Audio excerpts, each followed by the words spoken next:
I feel really bad for the people who are fans of this show because I know that the Oscar rundown is not always the most popular series of these videos that we do because people don't really want to see me talk about the high-class, fancy, artsy films. They want to watch me talk about the films that I hate.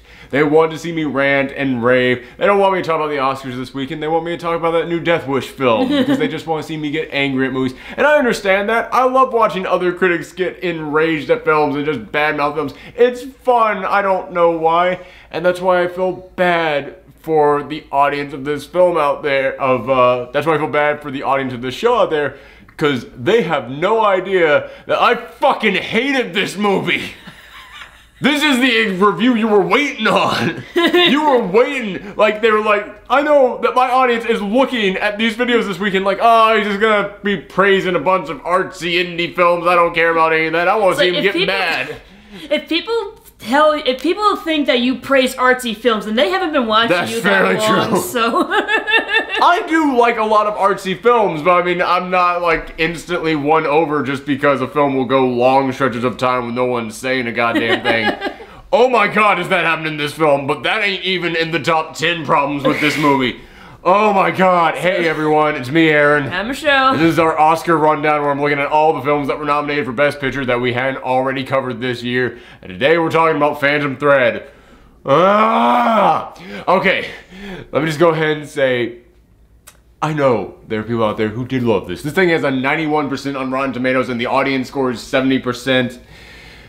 I honestly, man, I know there are people out there who are going to love this because this is a very interesting film and the stuff that's interesting in it, it's going to grab a certain audience out there. But I will just go ahead and fucking say it, and I apologize for this. I think only about half the people who say they like this film actually like this film. I think the other half of the people who say they like this film are just afraid of people calling them stupid. I don't have that fear. Alright? Call me dumb as much as you want in the comments down below this. I don't give a crap. You know, this is the Emperor has no clothes situation. Yeah, I always feel like that whenever it comes to like artsy or independent movies, it's like, oh, you don't like it because you don't understand it, that sort of thing. But it's like, kind of, yeah, I remember earlier this year, a lot with Mother. There were tons of people, which by the way, I love Mother. It got an honorable mention in my top 10. Like, as soon as that film was over with, I was like, I guess I kind of like, I guess it was like, but as days went by and I kept thinking about it, I started to love that film. Yeah, it's a very interesting movie. It absolutely was. But again, I can look at and I can guarantee you there's a lot of critics of that film who said, oh, well, the people who didn't like this just didn't get. I was like, motherfucker, I know exactly who the audience that liked this film is. I love this film, but again, I'm fully willing to say about half the people who say they liked Mother didn't understand a fucking thing in that film and had no idea what it was about. But again, I did actually really enjoy that film. But yeah, it's even when I enjoy an artsy film, I can still look at it and tell what it is, and Mother I looked at and went, yeah, I know half the people who like this didn't know what this thing was about, they're just afraid of looking dumb. I think it's the same thing with this one. I think this is a film starring Daniel Day-Lewis, and it was directed by Paul Thomas Anderson, and I honestly believe in my heart of hearts, if you had never heard of either of these two guys, if this had been the exact same goddamn film, but you had never heard of them at all, I think half the people watching this would have been, what kind of pretentious bullshit is this? Again, I do believe that like half the audiences out there would actually genuinely have liked this.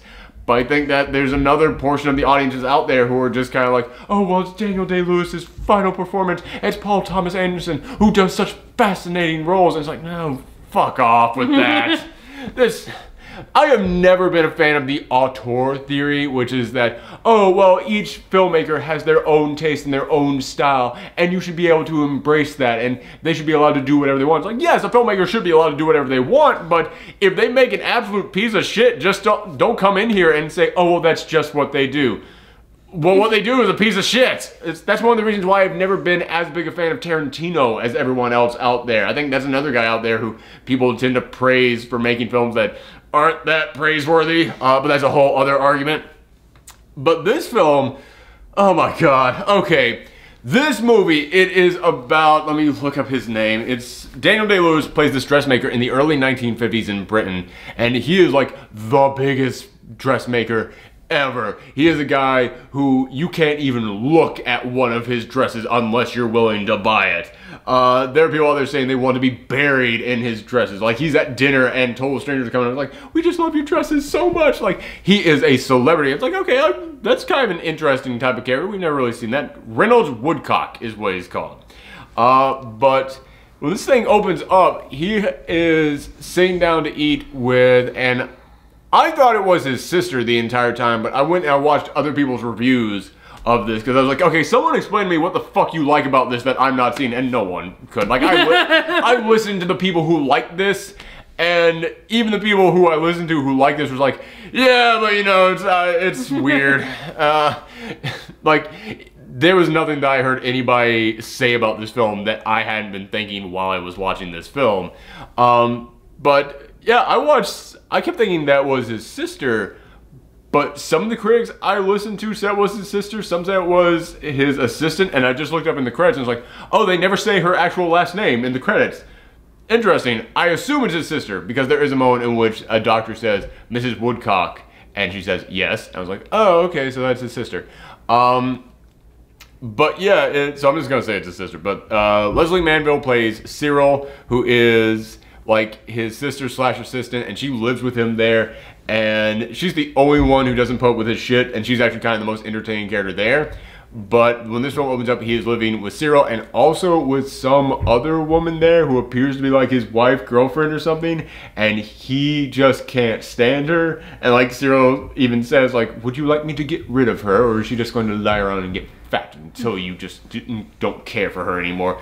Yeah, it is a very, like, everybody just hates everyone in this film. But that's the last you ever see of that girlfriend-wife character. She's gone after that, and there's no explanation for it. But he then decides to take a drive. He takes a drive up to this little cafe he's never been to, orders a ton of stuff, and then he asks the waitress, whose name is Alma, out on a date. And on the date, you know, they sit down, they talk, and I had heard about this film, and I had heard, you know, oh, it's this love story, but there's something there that we can't talk about. Like, nobody could spoil what the thing was. And I hadn't actually listened to reviews. I had just kind of heard, like, basic summations of it, basically saying, like, there's something else there we can't quite talk about. Even when I saw the trailer for it, it's like... It seems like a thriller. It does. Like, it seems like this romance is not really going to end well. Yeah. And this movie, like, it starts off, like, because of that, and because of that trailer and kind of the way that it's shot, I kept looking at this like, what the fuck is the weird thing that's going to come up here? And when they're on the date, he's asking her for a picture of her mother, and she's like, well, I don't have it, it's back at the house. And he's like, you should always carry it with you. He's like, well, where's the picture of your mother? He's like, it's here, in the seams of my clothes.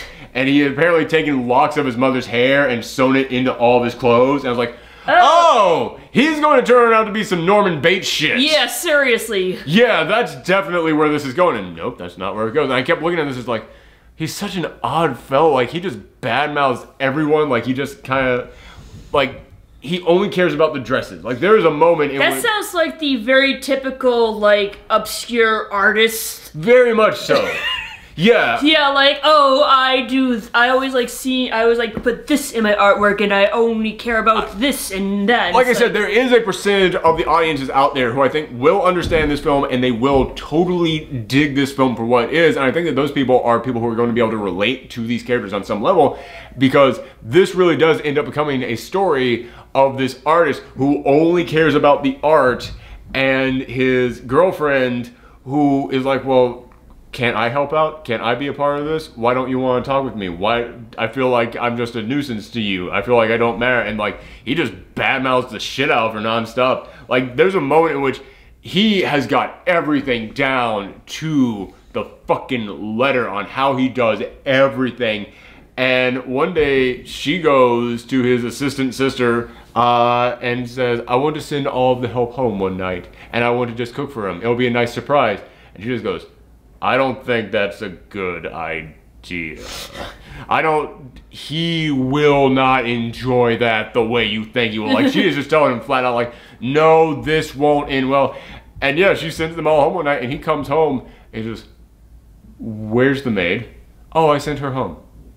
Where's the maid? Like, he just keeps asking that over and over again. Like, his brain can't fucking comprehend, I decided to send them home tonight so that we could have a peaceful dinner together. And then she makes, like, him asparagus with, like, this sauce that she made, and then he's just, like, dabbing it. He eats and goes, and she says, do you like it? Yes, I like it. Like, why do you lie to me? I know you don't like it. It's like, I'm trying to comprehend why I would need to tell you that I like it when clearly you know this is not how I like my asparagus. I'm trying to force the words out of my mouth that I enjoy it, but it's so clear to me that you knew that I didn't like it. Like, why on earth would you dare make this when you know it's not how I take my asparagus? This goes on for a fucking like 10 minutes. And this is every goddamn scene between these two. And I kept looking, I was like, am I supposed to be rooting for them? Am I supposed to think this is a good relationship? Because it's clearly fucking not. This is, man, it's so weird. And then eventually I just went, okay, I'm clearly not supposed to be rooting for them. This is a horrible relationship. And so it's kind of a dramatic thriller. That's how I need to be watching this. Because it's more of just a look at these two people who she's in an abusive relationship with this guy and she doesn't know how to get out of it. She actually doesn't even see that it's an abusive relationship. All right, we're gonna see where this goes. Okay, interesting, interesting. And then shortly after that scene, it then cuts to her reading a book on poisonous mushrooms, and she has a mushroom and she starts chopping it up and mixes it into his tea. I went, oh fuck, like this was an hour into this film, and the entire first hour of this film is just watching this crazy guy just verbally abuse his girlfriend and just be incredibly weird and quirky in all the wrong ways. Yeah, that's what this entire first hour of this film is. It takes so goddamn long to get to anything happening. I was just sitting there like, okay, is he going to, what's the weird thing that's going to happen? What's the weird, is he, man, is it some Norman Bates stuff? Is he secretly gay and this is the 50s and that's why he's so abusive to her, is because she's basically just his beard and he doesn't want her in any way, shape, or form, so she's just there to be a symbol, and he's got this big secret there? No, that's not what. Is he fucking his sister? Because that's always what it seems like at one point in time in here. And then there comes that point when she's mixing in the poison, and all of a sudden I sat up and I started like chugging popcorn in the corner. Suddenly it got exciting. Man, and I waited to get that popcorn too. I was starving all throughout this film, but I kept going, no, something's gonna happen. Any moment now, something is going to fucking happen. And when I finally couldn't take it any longer, I had to get up and go because nothing had fucking happened throughout this entire goddamn film. I literally I took like what, 10 minutes summing up the relationship between them? That's an hour of this fucking film. It took me like 10 minutes to say it. There is so nothing happening in this movie. And when I couldn't take it and I got up, it was at a moment in which he was fed up with this woman who had bought his dress because she wasn't wearing it the way that he wanted to, and he thought the dress was being damaged by her, like walking around it the way that she was. I was like, fuck you, she bought it, it's hers, she can do whatever she wants with that now. But that's the level of obsession that is. And when I left, he was banging on her door and was like, give me the dress. Well, she's asleep right now. I don't see what that has to do with you not giving me the dress. Like, well, she's asleep. Is she asleep in the dress? Well, yes. Cut it off of her and give it back to me. I was like, that's when I was leaving, and I was like, oh God, I gotta get back quick because I think this is the thing. I think this is the thing that everybody was hinting at and they didn't want to say. Is he going to murder this person because they took the dress? Oh my God. And I was like running, I got the popcorn, came back, I was like, no, fucking nothing happened. Like that scene apparently just resolved on its own. That was it. And then when he gets this moment in which she is poisoning him, I went, oh, now we're talking. Okay. He poisoned her on the night in which he was making a dress for a princess, her wedding dress. And again, he's just the biggest piece of shit because he's telling her at dinner, I'm making a dress for this princess. This princess is getting married, and he goes, oh, are you making the wedding dress? And he goes, I made her coming out dress. I made her coronation dress. I made her baptism dress.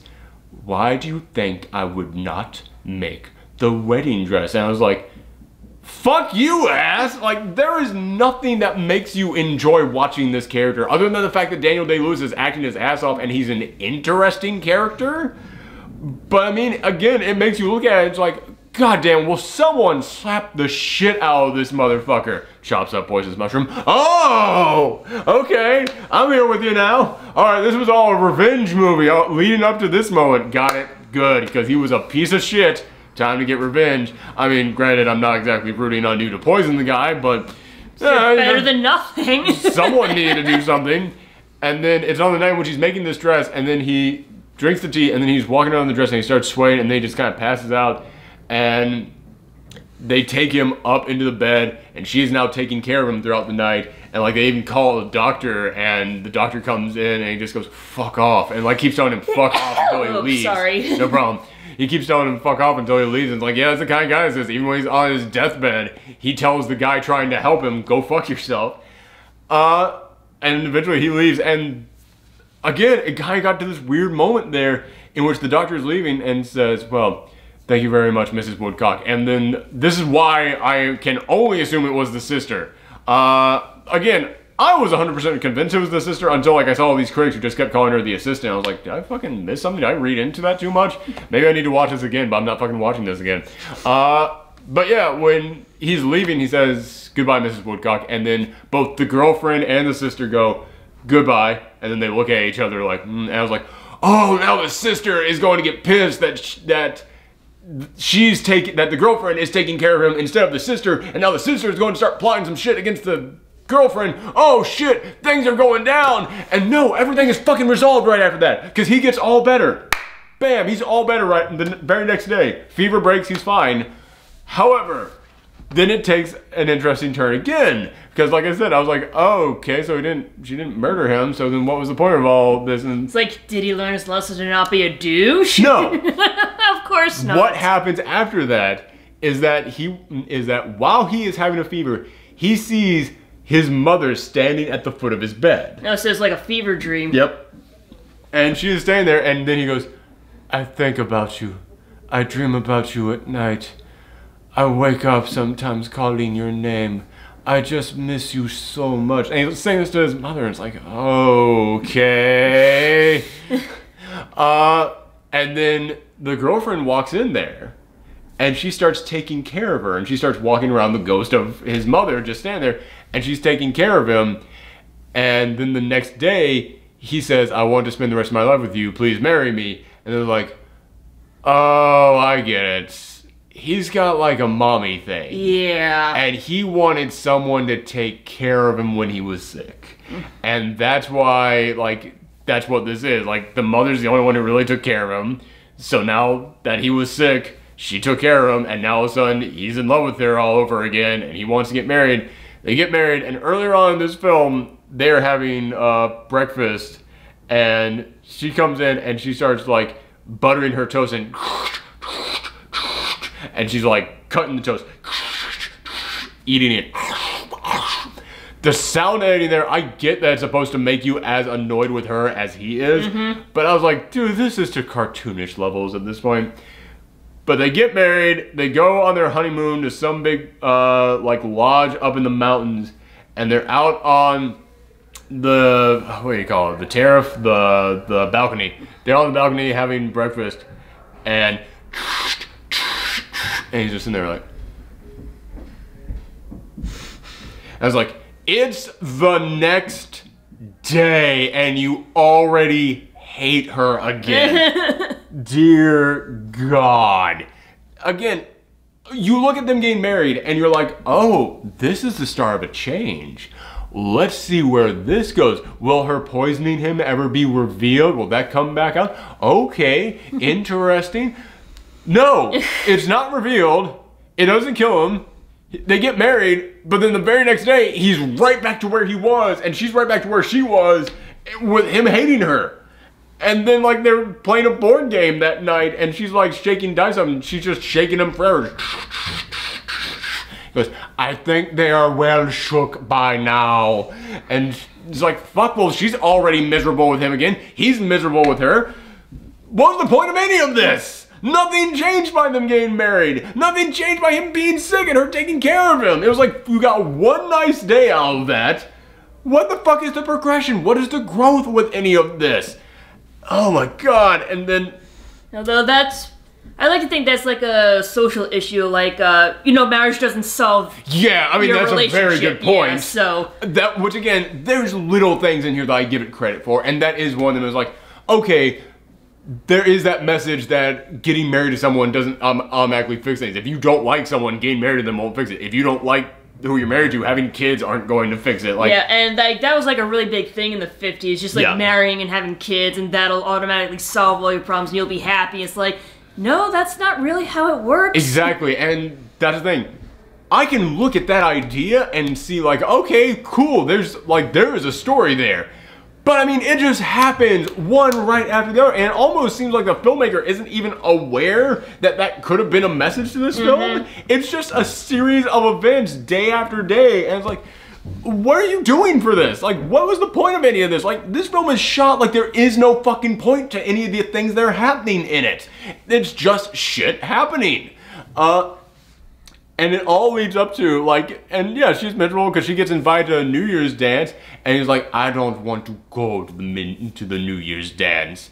And she's like, well, fine. And she races out, and then he goes, and then later that evening, he goes running out and finds her at the dance, and she's looking happy, but then she kind of looks miserable, and he comes up to her, and I was like, okay, is he going to finally learn he's going to ask her to dance, and, like, they're going to actually kind of enjoy themselves? No, he just comes up to her, grabs her, and just yanks her out of this party. I was like, so they're just pieces of shit. Fuck this. Like, yeah, this is nothing but watching someone be a piece of shit to another person for an entire film, and it's like they learn no fucking lessons, but we're not at the end of the film yet. It feels like, okay, this can all be leading towards something. There's still more to this film. It can all be leading up to something happening. At the end of this film, after the New Year's party, she just decides, fuck it.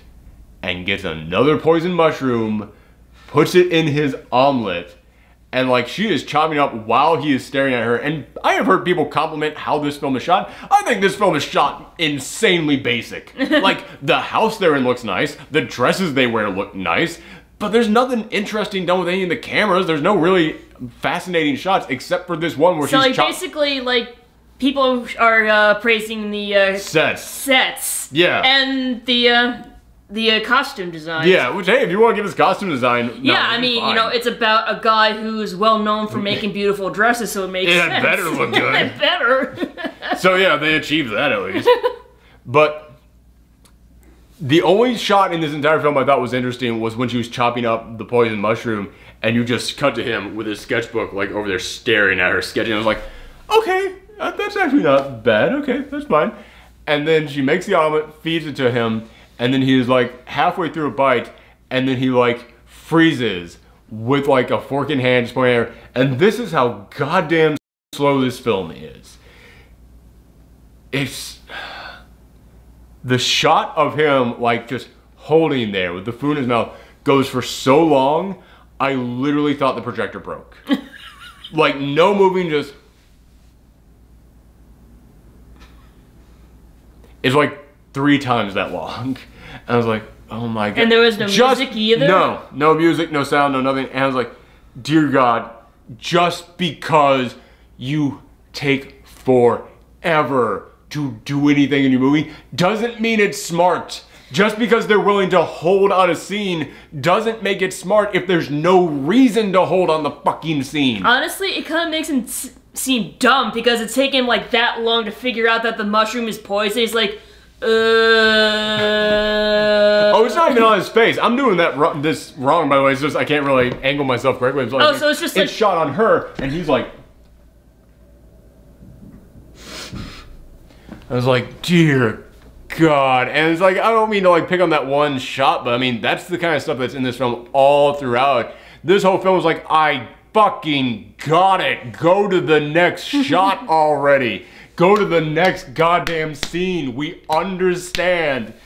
Oh my god. Again, this is one of those films in which I think that a lot of people who are complimenting it are people who are afraid of looking dumb. They're afraid of people saying, well, you didn't get it. How can you not fucking get this film? It takes so fucking long to explain anything that's like, oh my god, I already understand the point of this. But, and by the way, I know I have audiences out there who actually did really enjoy this. We did the annual, like, your top 10 list, in which you guys submitted in the comments what your favorite films of the year were.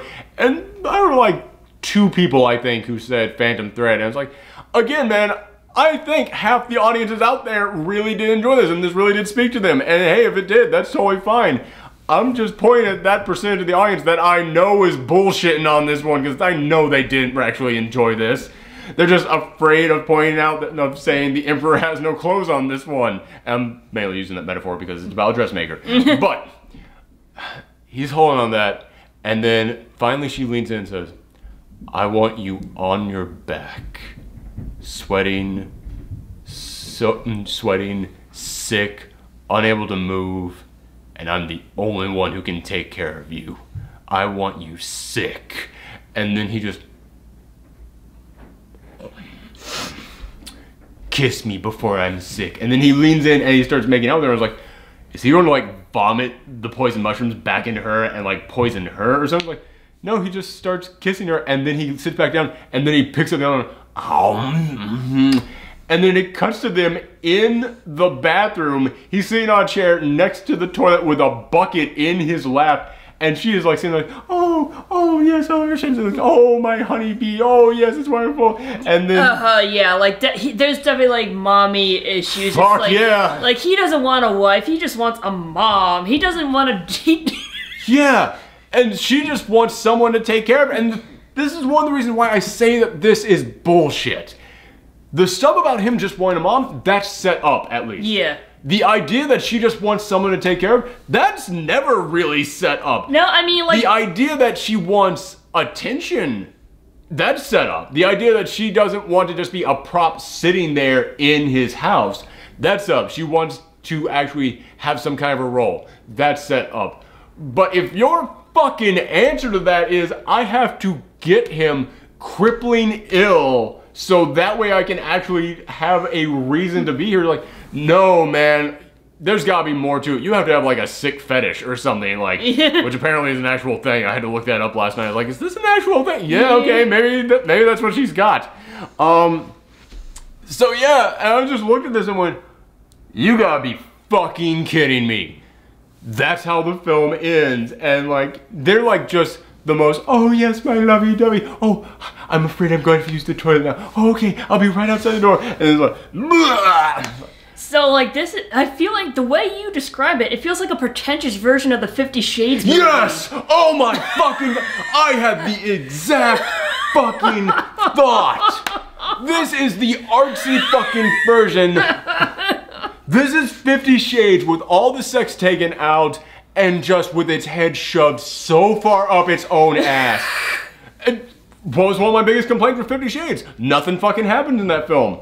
Nothing fucking happens in this film. This is 2 hours and 10 minutes long. You could easily get this down to 80 minutes and not miss a beat. Let's compare them. Like, nothing happens. Abusive relationship, yes. Very wealthy man. At least I know what the wealthy dude in this film does for a living. That's one thing I'll give this points for. The woman, again, has no fucking personality other than, hey, I want to have a normal relationship, and the guy doesn't. Yeah, again, she has no goddamn personality in this film.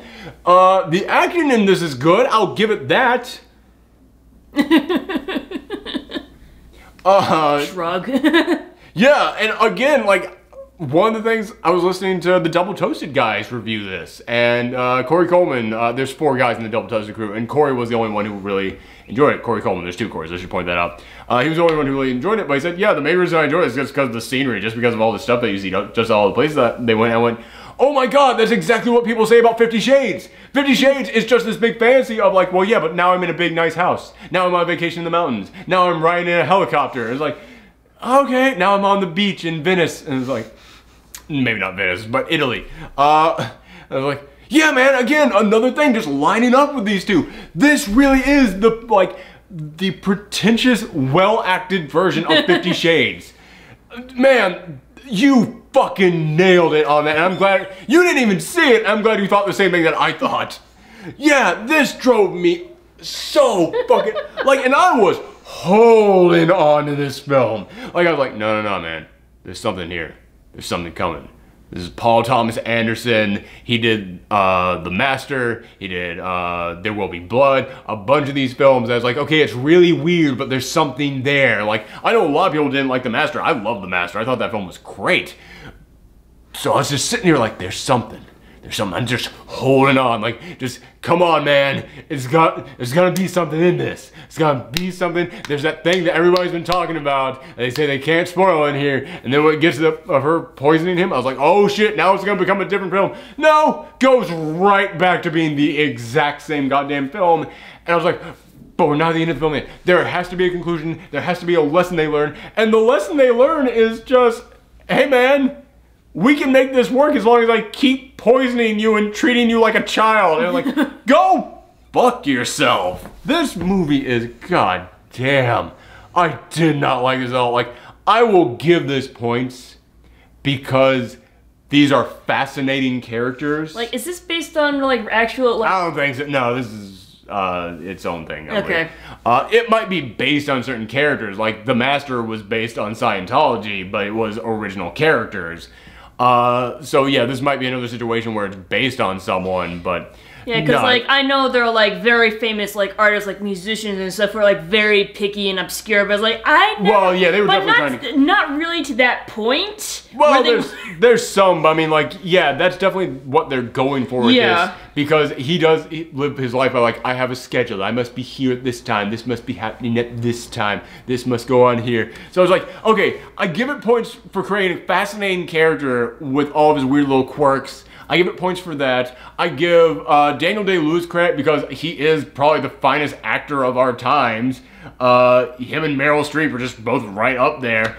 And he does play this character incredibly well.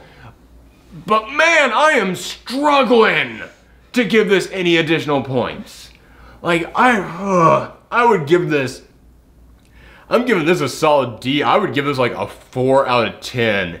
And it is solely because, like, yeah, you can, if you rented this at home, you could put it on in the background and find fascinating stuff every now and again. But man, this is not a film that is worthy of just sitting there for 2 hours, just sitting there going, nothing's fucking happening and I hate these people. Like, I'm not even saying you have to make a film about likable people. I love films about sacks of shit. But something has to happen. Make them fucking interesting. And they are fascinating, but there comes a point in which them just being fascinating is like, okay, yeah, you have to give me a new side to them now, because I'm just still, because they've now gone from being fascinating to just being assholes. That's it.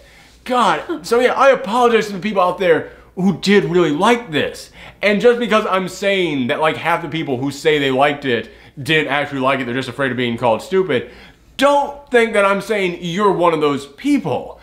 As I said, I want to reiterate, this is a fascinating film, and I do think that a lot of people out there are going to be able to just dig into that fascination. They're going to be able to take that fascination and just run with it. That's going to be enough to carry them through the movie. And also, I think that if you've ever been in a relationship like this, or known somebody who they were obsessed with work or their hobby, and you just really needed their attention, but they refused to give it to you, I think you'll be able to find a lot to enjoy from that angle.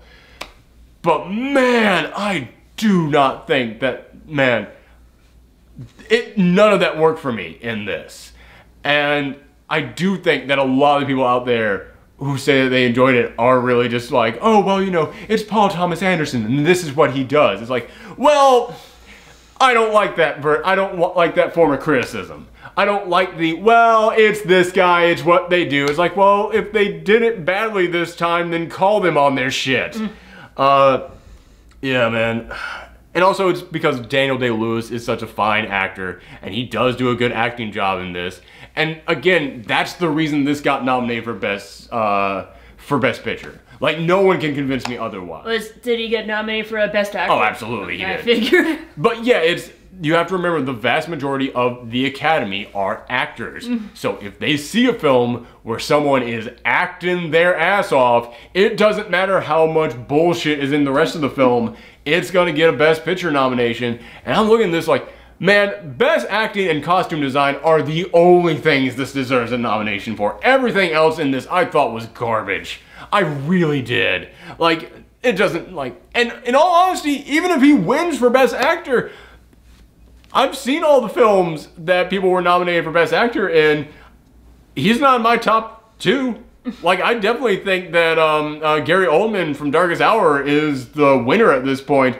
And after that, I'd give it to Daniel Kaluuya from Get Out. I had to go back when I was doing my top 10 movies of the year list. I had to get video clips from there, and I was examining little bits of like twitches and little movements that he did, and there I was like, holy shit, he is way more talented than I gave him credit for.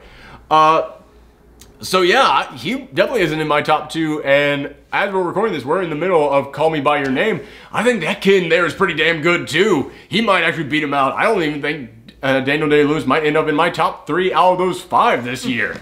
So yeah, again, yeah, he does an amazing job, and he definitely deserves the nomination, but dear God, I'm fucking sick of the Academy just not thinking that something deserves Best Picture because it had a really good one performance in there. God damn, well, alright, fuck it. The supporting cast is good too, I'll give him that. But yeah, this is, man, I think the Academy is mostly just a bunch of actors who goes, I would have liked to have worn that dress. Oh, would have been great if I had been in this movie. It's like, yeah, but you fucking weren't, so judge it for what it was. Man, I hated this. I really did. When it got to that ending, like I said, I had been holding on for it can... I was like Homer with the pig. It's just a little dirty, it's still good, it's still good. It's just a little slimy, it's still good, it's still good. It's just a movie about poisoning your husband and somehow that's your weird sexual fetish. It's still good, it's still good, it's gone. I know. When it got up to that point, I went, this is what this was leading towards. I wanted to stand up in the theater and go, can anyone explain to me what's going on? Anyone? I wanted to just, there were only like 5 people there because I saw this at like 1 a.m. in the morning last night. I wanted to stand up and just go, someone tell me what the fuck is the point of this? Tell me what any of you like about this. And no one applauded when this thing was over. No. Everybody's just kind of like, all right, what? It reminded me, honestly, what it reminded me of was a couple of years ago when Amour was nominated for Best Picture. Amour is a pretentious piece of shit too. And I saw that Amour at an artsy theater. Like, not a mainstream one. I saw it at like some hipster indie art house theater. And it was standing room only in there. And people were getting up and leaving all throughout. Like, it was not standing room only when that film was over with.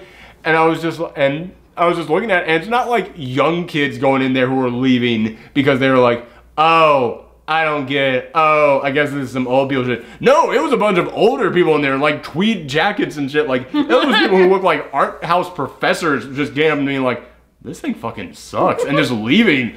And then when the movie was over with, like, again, no one applauded. Everyone was just like, like you could hear the groans when that film was over with. Yeah, kind of the same experience, just with a far smaller audience.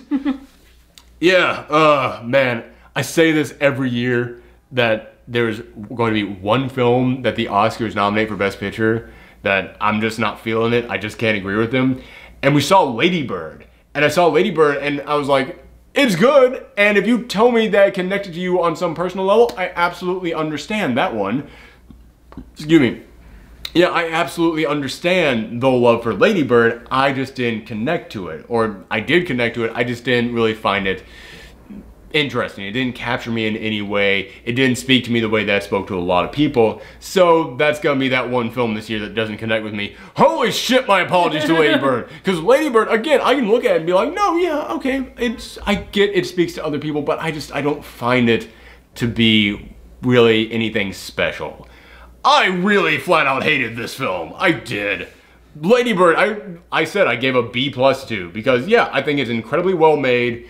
Just wasn't special to me in any way. This one, I think it sucks. I think this film is bad.